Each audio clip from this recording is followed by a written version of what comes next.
Hello bachcho, let's read the question. So the question says the printing press has made knowledge accessible to a large number of people, but what kind of knowledge is it?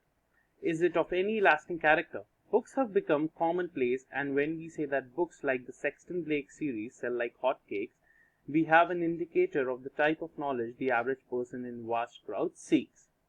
Let me tell you about an incident that occurred a few years ago in America. An American publisher published or printed 1 million copies of Charles Dickens' works in the hope of easily selling them in the author's name. But to his disappointment, no amount of publicity or advertising could help him sell the books. He devised a strategy. While exhausted, he tore off the cover pages, replaced the titles with the covers containing sensational love headings, and advertised the new books once more. All of the books were gone in a week. We are not concerned with the morality of the bookseller's action here. It is worth noting that only books of sensational nature are actively sought after by ordinary people, with a strong aversion to serious study. As a result, the grand argument that the printing press has made knowledge available to the masses is clearly fallacious and misleading. To put it another way, it has created a taste for low-order books. Now, on the basis of your understanding of the passage, answer the following questions. The American publisher had chosen the works of Charles Dickens to, option A, give publicity to Dickens' work, option B, offer the readers what best he could, option C, counter the trash, and option D, make money easily. तो बच्चों, question पे जाने से पहले हम लोग passage समझते हैं क्या कहना चाहता है. जो ऑथर है इस पैसेज का है, जिसने पैसेज लिखा है, वो ये कह रहा है कि ये जो प्रिंटिंग प्रेस है इसने नॉलेज तो बहुत लोगों तक पहुंचा दी है, पर जो नॉलेज लोगों तक पहुंच रही है क्या ये लोगों के लिए फायदेमंद है? Is it beneficial for the people और is it of any lasting character?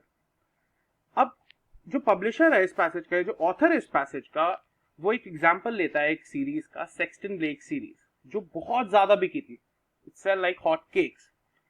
तो उससे ये दर्शाता है कि कैसी जो नॉलेज है आदमी ले रहा है क्राउड में. तो यहाँ पे उसने एक एग्जांपल देते हुए बात करी है एक अमेरिकन पब्लिशर की, जिसने लाखों कॉपियां चार्ल्स डिकेंस की कामों की छाप दी थी, और ये सोच के छापी थी कि वो बहुत पैसा बनाएगा, बहुत ज्यादा बुक्स बिक जाएंगी उसकी. बट ऐसा कुछ नहीं हुआ. कोई पब्लिसिटी या कोई एडवर्टाइजमेंट उसकी बुक्स वो बेच नहीं सका. तो उसने एक स्ट्रैटेजी नई अपनाई और उसने क्या किया, सारे कवर पेजेस फाड़ दिए उन किताबों के, और फिर उनके हेडिंग्स और उनके टाइटल्स रिप्लेस कर दिए सेंसेशनल लव हेडिंग से. और यकीन की बात यह है कि वो सारी बुक्स रिप्लेसमेंट के बाद एक हफ्ते के अंदर बिक गई, एक हफ्ते में बिक गई. अब जो ऑथर है इस पैसेज का, वो ये लिखता है कि हमें ये कंसर्न नहीं है कि morality of the book seller क्या था, कि उसने ऐसा क्यों किया. हमें ये जानना ज्यादा जरूरी है कि सिर्फ जो बुक्स हैं सेंसेशनल नेचर की, वो ज्यादा लोग पढ़ना चाहते हैं.